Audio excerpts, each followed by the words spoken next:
नमस्कार, मैं संजय शुक्ला। आज हमारे साथ एक खास मेहमान के रूप में राकेश सातनकर जी मौजूद हैं। इनकी खासियत ये है कि इन्होंने अपनी कला से देश और विदेश में ना सिर्फ बैतूल जिले का बल्कि अपने परिवार का भी नाम रोशन कर रखा है। बांसुरी वादन में इन्हें इतनी पारंगत हासिल है कि आज हर एक कार्यक्रम में इनको प्रमुखता के साथ ना सिर्फ बुलाया जाता है बल्कि इनकी कला का प्रदर्शन भी करवाया जाता है। बैतूल वाणी के रूबरू कार्यक्रम में राकेश जी आपका बहुत-बहुत स्वागत। बहुत-बहुत नमस्कार और बैतुलवानी में आज मुझे यहाँ पर आप लोगों ने निमंत्रण दिया है और ये मेरे लिए बहुत ही खुशी की बात है और मैं बहुत आभारी हूँ कि मुझे बैतूल मेरा घर है और यहाँ पर मुझे अपनी एक जर्नी बताने का मौका मिल रहा है बैतुलवानी के माध्यम से, तो मैं बहुत खुश हूँ। राकेश जी आपके संगीत की, संघर्ष की और सफलता की यात्रा के बारे में तो हम बाद में चर्चा करेंगे। जी, जी, जी। लेकिन हम पहले आपसे ये जानना चाह रहे हैं कि आपकी पारिवारिक पृष्ठभूमि के बारे में बताइए।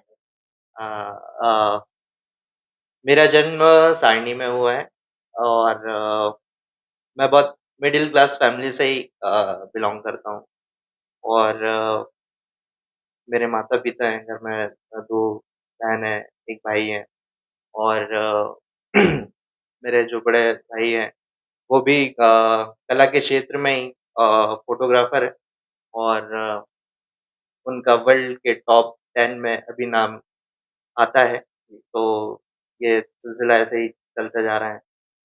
आम तौर पे पढ़ाई के बाद में हुँ, बच्चे जो है वो सरकारी नौकरी या प्राइवेट जॉब इसके ओर ज़्यादा रुझान होता है बिल्कुल, इनका। बिल्कुल। लेकिन आपका रुझान म्यूज़िक की तरफ क्यों हुआ? मैं जब छोटा था और लगभग 9th क्लास में था, तो मैं जहाँ पे भी बाँसुरी बजती थी तो मेरे एकदम कान लग जाते थे कि मैं एकदम ढूँढने लगता था कहाँ से आ रही है ये आवाज़ कहाँ से आ रही है। तो मुझे दिल से बहुत ज़्यादा पसंद थी इसकी जो धुन है वो कानों में एकदम बस जाती थी, दिल में बस जाती थी। कभी मैं कहीं मंदिर में घर के पास कहीं मंदिर में चल रही हैं, एक मेरा मित्र है, वो उस समय बहुत अच्छा बजाया करता था जब मुझे कुछ भी आता नहीं था, वो बजाता था तो एकदम मेरा कान लग जाता था। तो मैं जाता था, सुनता था, बैठता था। तब से ही मेरे को अंदर से बाँसुरी के प्रति बहुत ही रुझान था। तो ये जर्नी फिर धीरे-धीरे चालू हुई, फिर मैंने सोचा कि इसको थोड़ा सीखना स्टार्ट करें और कहाँ कौन गुरु देखा जाए। तो फिर हमारे वहाँ सारणी में ही एक मुझे गुरु मिले जिनका नाम है पुरुषोत्तम वर्मा जी और उनसे मैंने बाँसुरी की तो नहीं बोल सकते, लेकिन मैंने संगीत की एक बेसिक शिक्षा और आध्यात्मिक शिक्षा उनसे ली। मतलब आपके प्रथम गुरु जो है वो जी, सारणी जी। में ही मिले जी, आपको। जी, छोटे से शहर सारणी जी, या हम ये भी कह सकते हैं कि बैतूल, जी। है ना? हुँ, बैतूल और सारणी में बहुत ज़्यादा बहुत ज़्यादा। फ़र्क भी नहीं है। जी, जी। तो छोटे से शहर से माया नगरी मुंबई तक का आपने सफ़र तय किया। जी। इस जर्नी के बारे में कुछ बताइए ना कि क्या-क्या दिक्कतें आई आपको, परेशानी क्या आई? क्योंकि मुंबई के बारे में अक्सर ये कहा जाता है कि वहाँ खाना तो आसानी से सस्ता मिल जाएगा, जी, जी। लेकिन रहना बहुत ही महँगा है महँगा मतलब वहाँ होता है। पर। बिल्कुल, लेकिन बिल्कुल। चूँकि आप वहाँ सेटल भी हो चुके हो, जी, तो अपनी यात्रा के संघर्ष और सफलता, जी। इसके बारे में कुछ बताइए? तो ये संघर्ष तो मेरा बचपन से ही चालू हो गया था कि जब मैं 10th क्लास में पहुँचा, तो फिर मुझे ये लगा कि मुझे बाँसुरी सीखनी ही है, अब अच्छे से सीखनी है प्रॉपर तरीके से। तो फिर मुझे भोपाल में अभय फगरे जी, जो मेरे बाँसुरी के गुरुजी हैं, जिन्होंने जिनसे मैंने तालीम ली है, तो मुझे पता चला कि भोपाल में वो बाँसुरी के सीखने के लिए अभय जी हैं, तो अभी कैसे करें? क्योंकि हम तो उस टाइम स्कूल टाइम पे थे, तो छोटा भी था। तो ऐसा हुआ कि स्कूलिंग टाइमिंग में भी जब मुझे मौका मिल जाता था, जब बीच में छुट्टी पड़ी या संडे पड़ा, तो मैं उस समय अकेले ही यहाँ से घोड़ाडोंगरी से ट्रेन का सफ़र करके, फिर जाके उनका क्लास अटेंड करके, फिर रात में वापस आके, फिर अपना यहाँ पे पढ़ाई के साथ-साथ प्रैक्टिस करना, ये सब करना, तो ये जर्नी तो तब से ही चालू हो गई थी, मेरी बाँसुरी की। और उसके बाद में फिर उनसे मेरा 12th क्लास खत्म होने के बाद फिर मैं भोपाल में शिफ्ट हो गया और मैंने फिर उनसे 5 साल मैंने उनसे शिक्षा ली, बाकायदा तालीम की और उसके बाद मैंने कई सारे कॉम्पिटिशन्स में, प्रोग्राम्स में कई जगह बजाया मैंने और उसके बाद में फिर बीच में कई सारी चीज़ें होते रहीं ये सिलसिला चलता रहा प्रोग्राम्स का, कॉम्पिटिशन्स का। उसमें मैं national youth festival national first prize जीता। फिर उसके बाद सीसीआरटी का जो नेशनल स्कॉलरशिप होता है, वो मुझे मिला।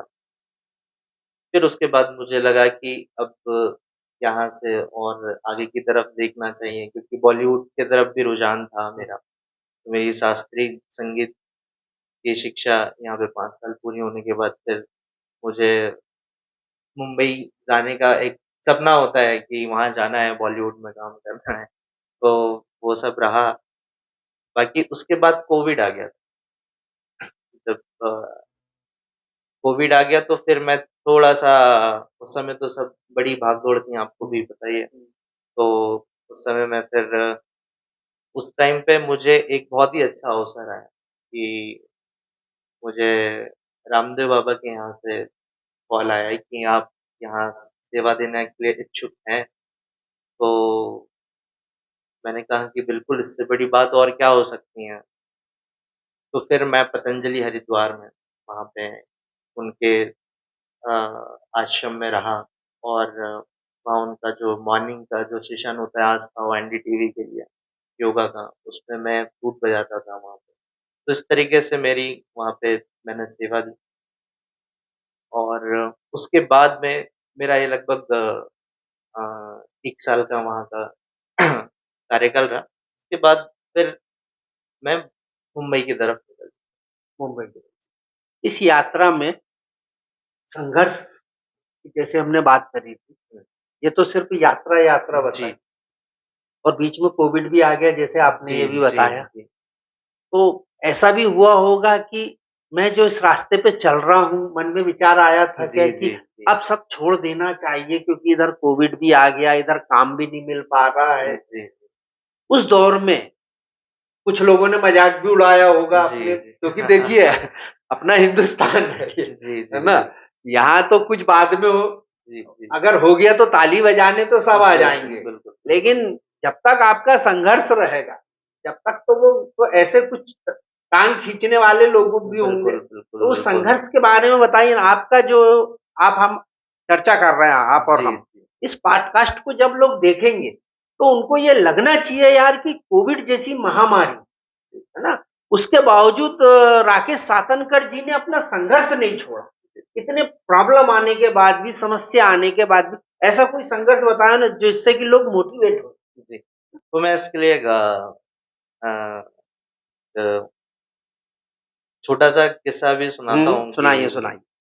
अ, एक्चुअली मैं हम लोग जिस जगह से बिलॉन्ग करते हैं, तो वहाँ पे तो यही होता है कि आपका 12th क्लास हुआ तो उसके बाद हमारे आस-पास में जो भी समाज है वही देखता है कि या तो हुँ, इंजीनियर बनते हैं या तो डॉक्टर बनते हैं। हुँ, ये 2 ही फ़ील्ड सभी को समझ में हुँ, आती हैं, ये आप भी जानते हैं।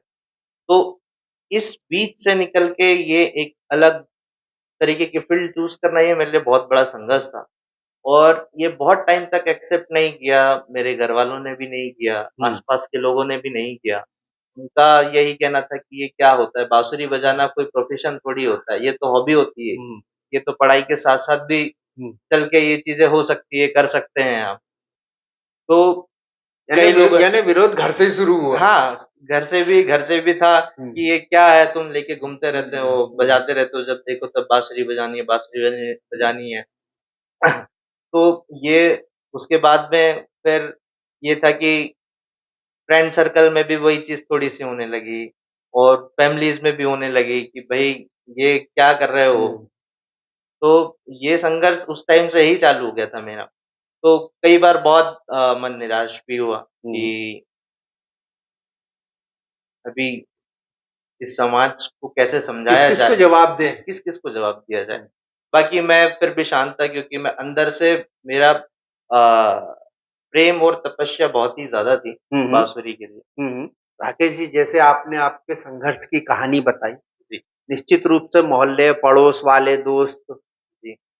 सब कि क्या यार बाँसुरी बजा रहे राकेश तुम, है ना? इसके साथ ही कुछ ऐसे भी लोग होंगे जो आपको बोल रहे होंगे नहीं करो, चाहे आपके मम्मी हो, आपके पापा, आपके भाई हो, चाचा जी हो, कोई भी जी, फैमिली में या जी, दोस्ती यारी में, है जी, ना? तो उनके भी बारे में आप यहाँ नाम लेके बताइए कि नहीं, इनने मेरा सपोर्ट किया था, जी, है जी। ना? मेरे पिताजी हैं, मेरे पिताजी का नाम श्री नारायण साधु है और मेरी मदर अ, दुर्गाबाई सातनकर और मेरे जो बड़े ब्रदर हैं राजेश सातनकर।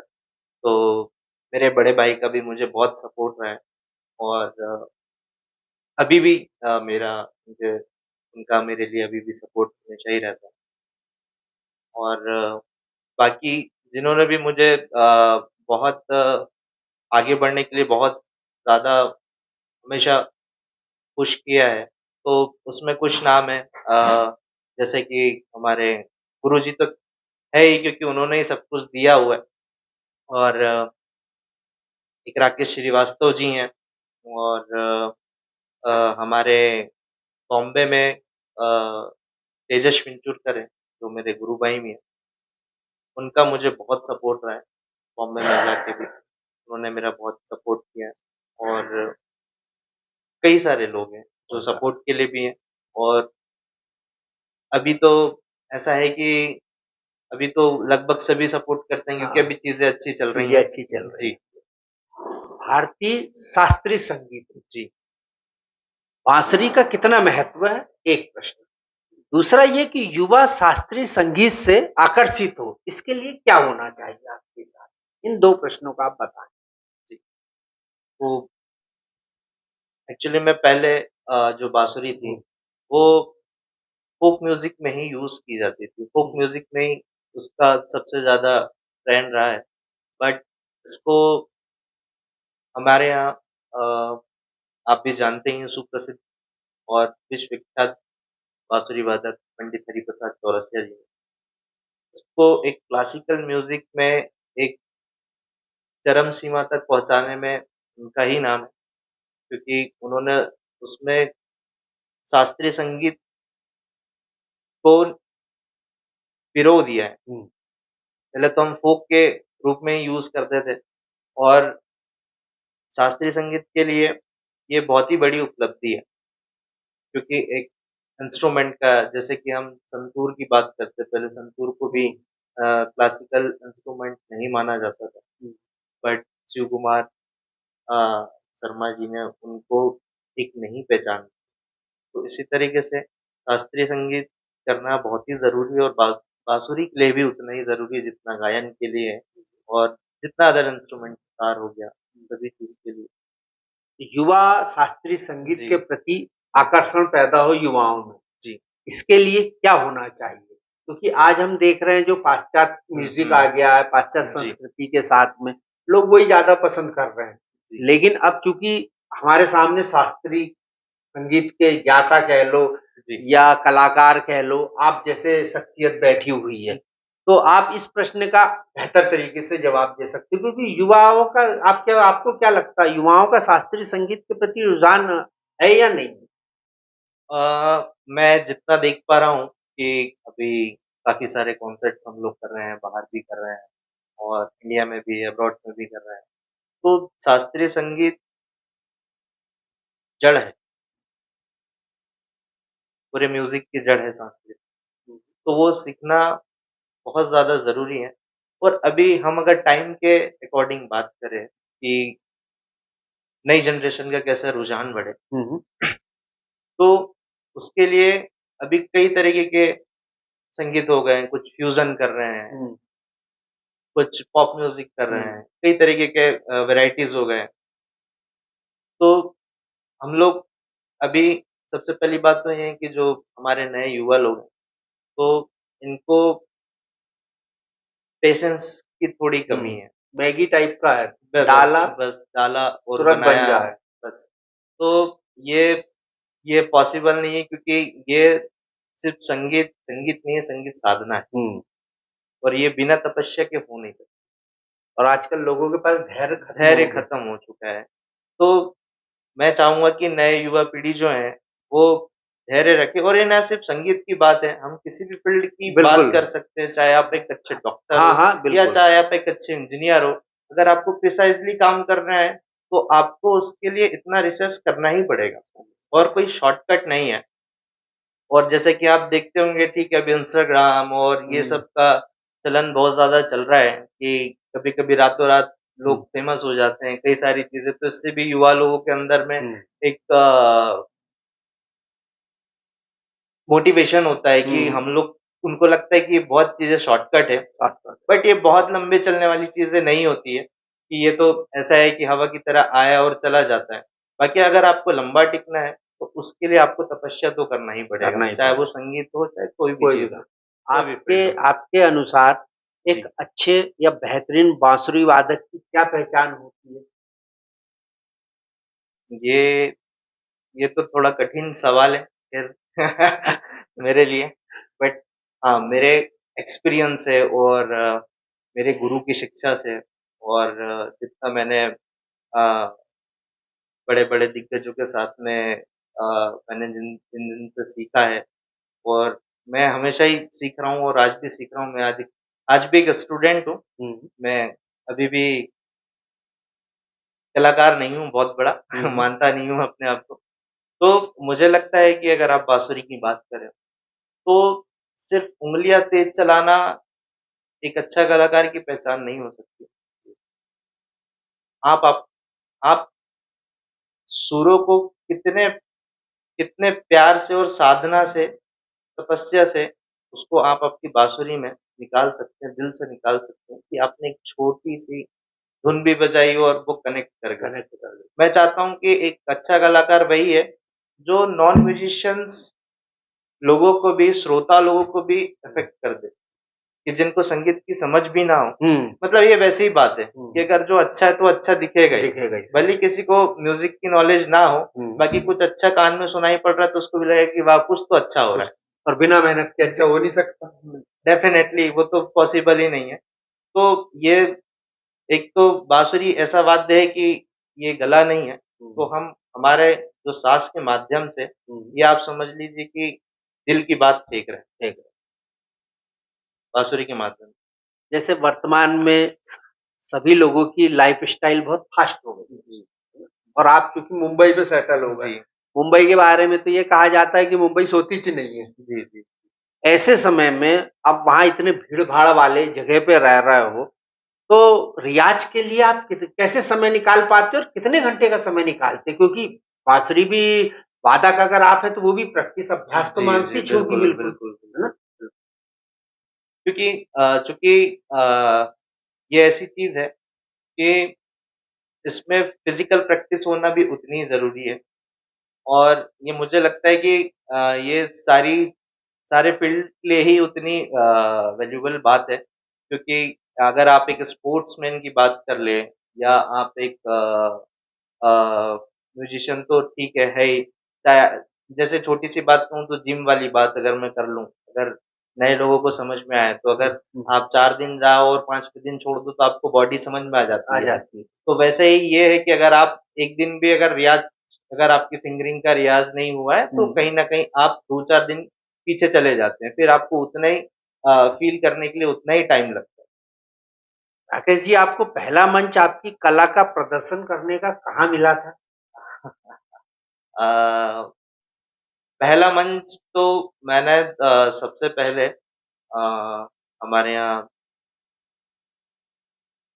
सारनी में ही एक मंदिर में मैंने बजाया था वहाँ पे। सबसे पहले मंच की मैं बात कर रहा हूँ हुँ, हुँ। और ऐसे मैंने कई सारे संगठन के लिए और कई सारे गायत्री परिवार के लिए भी काफ़ी मैंने अपनी सेवा दी है और बाकी मुझे एक सीखने के बाद सबसे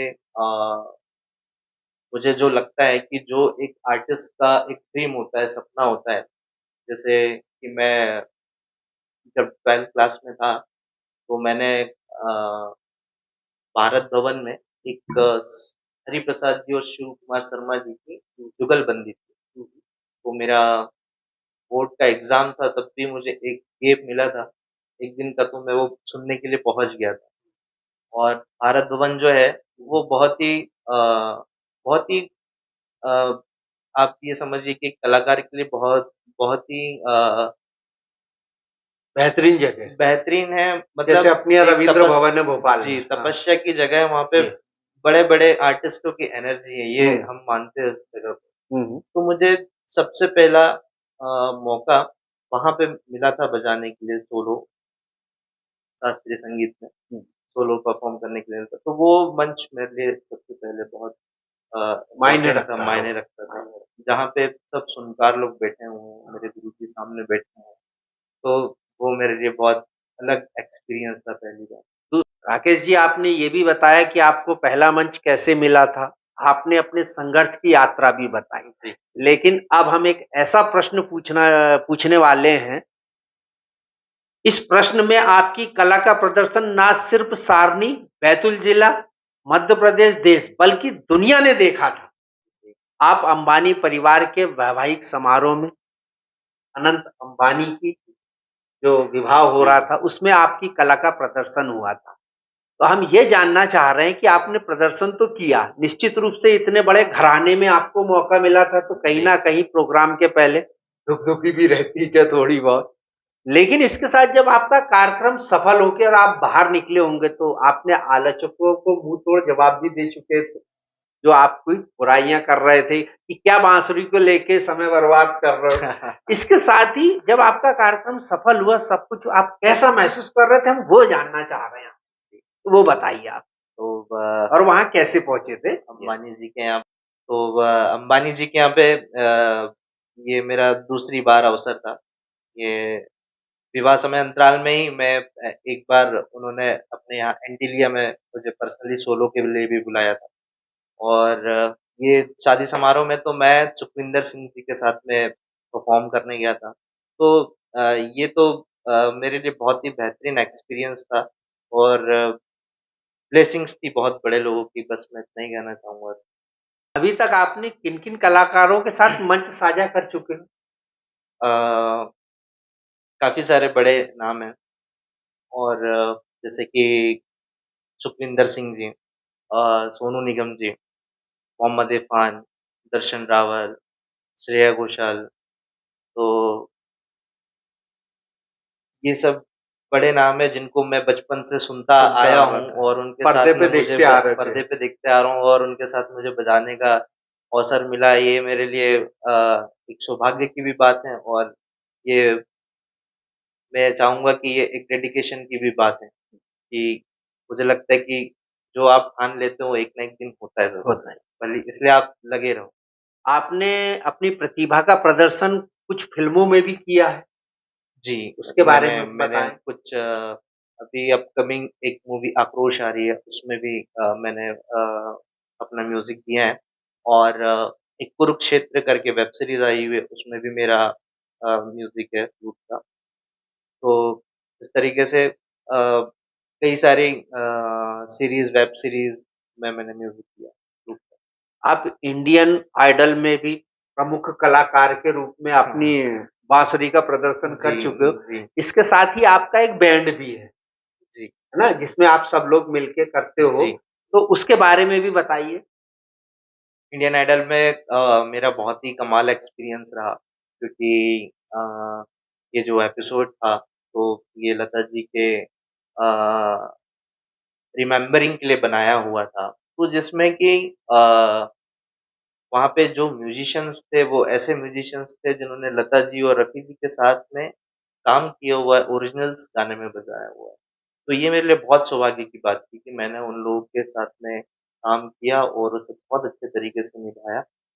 ये मेरे लिए बहुत बड़ी मुंबई के बारे में हुँ, ये कहा जाता है कि यहाँ सैकड़ों युवा और युवतियाँ हुँ, प्रतिदिन तमाम सपने लेके जाते हैं कि और जाते क्यों हैं? फ़िल्म देख के, हुँ, कि शायद हमको भी कहीं मौका मिल जाएगा, कहीं अवसर मिल जाएगा। जी, इनके बारे में क्या होता है?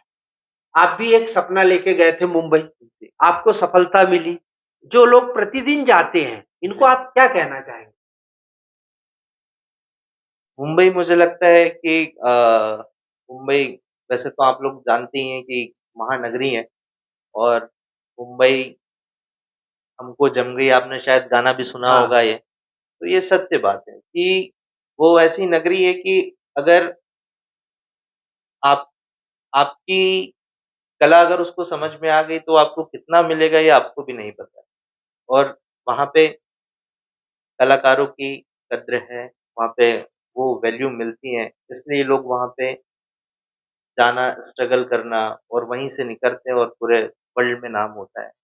तो स्ट्रगल तो है, लेकिन वो एक ऐसी जगह है मुंबई जहाँ पे अपने कला की वैल्यू भी आपको मिलती है। बांसुरी वादन के क्षेत्र में आप भविष्य की क्या संभावनाएँ देखते हैं? क्या इसका क्या भविष्य रहेगा? जैसे आप क्योंकि जी। वादक हो। तो मुझे लगता है कि अभी मैं जितना देख पा रहा हूँ कि अभी बहुत सारे बैंड्स बन रहे हैं, सिंगर्स लोग भी। तो बाँसुरी अभी सभी के लिए इतना कंपल्सरी हो गया है क्योंकि एक तो इतनी मिठास है और उसमें स्किल्स का भी बहुत दिक्कत नहीं है, अलग-अलग बाँसुरियाँ होती हैं, तो हम लोग बहुत जल्दी ईज़िली चेंज करके फिर वो कठिन होता है बहुत, बाकी फिर भी संभावना है उसमें करने की। तो अभी सारे नए बैंड्स ले लो, सिंगर्स ले लो, इंस्ट्रूमेंट ले लो, सभी में बाँसुरी का बहुत यूज़ हो रहा है।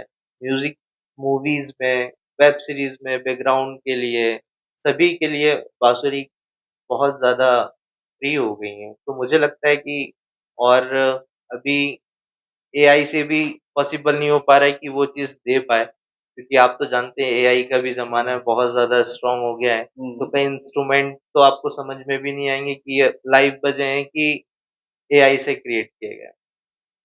तो ये फूक वाला मतलब वाद्य है, मतलब इसका भविष्य है। इसका भविष्य है डेफ़िनिटली।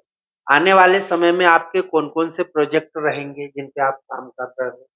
इसके बारे में जी, तो अभी चूँकि मेरा अ बैंड है द इंडियन वाइब्स के नाम से, मैंने एक बैंड क्रिएट किया था।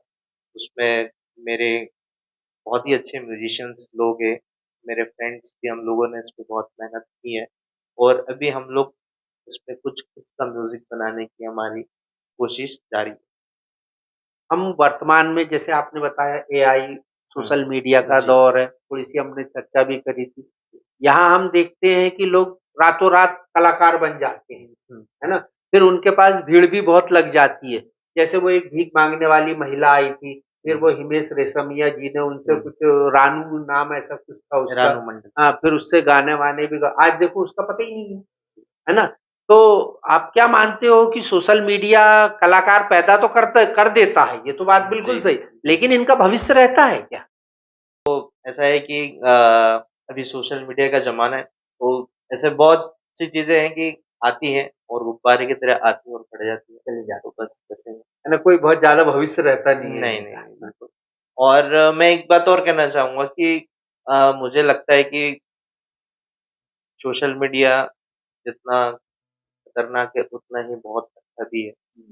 क्योंकि आप चीज़ों का जैसे यूज़ करेंगे आपके लिए, वो वैसे आपको परिणाम देगा, रिज़ल्ट देगी। बिल्कुल। तो आज अगर देखा जाए तो पहले पहले हमारे कलाकारों ने इतनी मेहनत की है, कई जगह बट वो कभी नाम नहीं आता था, क्योंकि इतना प्रचार के लिए कोई साधन नहीं था। साधन नहीं था। तो इस हिसाब से अगर अभी देखा जाए तो ये बहुत ही एक पॉज़िटिव वे है कि आजकल आप आपकी मेहनत को इवन बहुत जल्दी निखार तो सकते हैं, मीडिया के माध्यम से। तो ये आपके ऊपर है कि आप इसका कैसे यूज़ कर रहे हैं, अगर आप नेगेटिव करेंगे तो negative result, positive. Rakesh ji ये बताएँ, हुँ, आपके जीवन में कभी कोई ऐसा क्षण आया हो जिसे आप ताउम्र याद रखना चाहते हो? खुशी का, दुःख का, जो भी हो, जिसने आपको एक दिशा देने का काम किया हो, ऐसा कुछ? कोई भी अगर वाकया हो तो आप बता सकते हैं? जी, ऐसे कुछ पल हैं जो मेरे जीवन के बहुत ही खुशी भरे पल हैं। और अभी रिसेंटली मैंने सिंगापुर में सुखविंदर सिंह जी के साथ परफ़ॉर्म किया, द स्टार ऑडिटोरियम। और वो वो मेरे लिए बहुत ही कमाल का क्षण था, पूरा ऑडिटोरियम पैक था, भरा था, सब सुनकार लोग आए थे और वहाँ पे जो एक खुशी की अनुभूति हुई है, वो मेरे लिए बहुत कमाल थी। और श्रेया जी के साथ में भी, श्रेया घोषाल जी के साथ में भी मुझे इंडियन आइडल में भी अभी मैंने बजाया उनके साथ, तो वो भी मेरे लिए बहुत खुशी का पल था। और अ, अंबानी जी के यहाँ भी शादी में जब गए और वहाँ पे पूरे विश्व विख्यात सारे कलाकार आए हुए थे, जितने भी विश्व के फ़ेमस उनको एक साथ देखने का और सुनने का मौका मिला। ये मेरे लिए बहुत अच्छा है, बेहद खुशी भरा था। राकेश जी, आप में जो प्रतिभा है और आप इसका जो प्रदर्शन कर रहे हो, आज आप जहाँ तक पहुँचे हो, क्या आपको लगता है कि आप सही स्थान तक पहुँच गए हो कि अभी कुछ मंजिल बाकी है? जी, तो मुझे ऐसा लगता है कि ये सफ़र तो अभी चलता ही रहेगा और अभी बहुत मंज़िल दूर है, तो मैं कोशिश कर रहा हूँ कि इसे कंटिन्यू ही मैं अपने उस मंज़िल के मतलब अभी ये पड़ाव है, पड़ाव मंजिल अभी पड़ाव बाकी है, बहुत बाकी है। बहुत बाकी है जी, तो ना? मैं कोशिश करूँगा कि मैं वहाँ तक ज़रूर पहुँचूँ। जी। अब यदि आपको अगर संगीत ही छोड़ना पड़े, जी, ऐसी परिस्थिति बन जाए, जी। तो आप क्या करेंगे? क्या निर्णय लेंगे आप? किस क्षेत्र में जाना चाहेंगे? वैसे तो बाँसुरी मेरी साँस की तरह है कि मैं साँस ले रहा हूँ, तो मेरी साँस बंद हो जाएगी। आप ऐसा क्वेश्चन कर रहे हैं कि अगर छोड़ना पड़े कि अगर बात कर रहे हैं संगीत तो ये तो मुश्किल है बट फिर भी अभी भगवान की सब कुछ देन है, पता नहीं क्या हो जाए, कल क्या नहीं हो जाए, ये कोई भी नहीं जानता भविष्य तो। तो अगर ऐसा कुछ कभी इन फ्यूचर हुआ भी, तो भी मैं किसी न किसी कला से ही जुड़ा रहूँगा। किसी न किसी कला से और जी, कोशिश करोगे कि बाँसुरी से ही जुड़ा रहो, वो तो है ना? डेफ़िनेटली वो तो कोई बात ही नहीं है उसमें। जैसे आपने इंडियन आइडल का हम फिर से वही बात करने जी, जा जी, रहे हैं। जी, इंडियन आइडल में लाखों की संख्या में बहुत साल से चल रहा है 12-14 साल जी, से जी, लाखों की संख्या में बच्चे पहुँच रहे हैं या हज़ारों सैकड़ों की संख्या में पहुँच रहे हैं। बिल्कुल, बिल्कुल। बच्चे बहुत ज़्यादा अपनी कला का प्रदर्शन करते हैं, कोई फर्स्ट आता है, कोई सेकंड। इनकी जर्नी किस प्रकार की रहती है? इसके बारे में थोड़ा-सा जी, बताएँ जी, ताकि कोई दूसरा बच्चा भी अगर जाना चाहे तो वहाँ कैसे पहुँचे मतलब? जी, जी। तो वैसे तो इनके हर साल ऑडिशंस निकलते हैं, हर स्टेट में निकलते हैं। तो अगर जिसको अप्लाई करना है तो वो उनके फॉर्म भर के और अपना ऑडिशन दे सकते हैं। तो ये तो ख़ैर हर जगह बच्चे अप्लाई करते भी हैं, लाखों लोग आते भी हैं उसमें। लेकिन मैंने देखा कि जो लोग आए आए और अभी अ, शूटिंग के दौरान थोड़ी बातचीत भी चलती रही बच्चों के साथ। तो मैंने देखा कि कई लोग अलग-अलग क्षेत्र से आए और कई लोग अलग-अलग स्ट्रगल करके आए। कुछ लोगों के पास बिल्कुल भी कोई सुविधाएँ नहीं थी सीखने की, उसके बाद भी उन लोगों ने इतनी छोटी उम्र में, कम उम्र में मेहनत करके और इस मुकाम पे आए हैं, ये बड़ी बात है, बहुत बड़ी बात। तो ये संघर्ष है जो दिखता है और अभी मैं देख रहा हूँ कि कम उम्र में भी इतना कमाल-कमाल लोग गा रहे हैं वहाँ पे और इतना अच्छा सीख कर आए हैं, तो ये बहुत बड़ी बात राकेश जी, आप हमारे स्टूडियो में आए, थी। आपने अपने संघर्ष, सफलता और ऊँचाइयों को छूने की पूरी कहानी यहाँ पर बताई, आपने जी। समय दिया, इसके लिए आपका बहुत-बहुत मैं धन्यवाद। मैं भी बहुत-बहुत धन्यवाद करता हूँ बैतुल वानी, आपके पेज को, आपको कि आप लोगों ने मुझे अपने बैतूल शहर का एक छोटा-सा बेटा समझकर मुझे बुलवाया और आप पूरे क्षेत्र में आप लोगों ने कि मेरी कहानी को सुनाने का अवसर मुझे दिया, ये मेरे लिए बहुत खुशी का पल है। हमारी पूरी शुभकामनाएँ बैतुलवाणी परिवार की, आप दिन दूनी रात चौगुनी तरक्की करें और बैतुल का नाम ना सिर्फ़ माया नगरी में, बाकी विश्व में भी रोशन करें। ये मेरी पूरी कोशिश रहेगी। बहुत-बहुत धन्यवाद।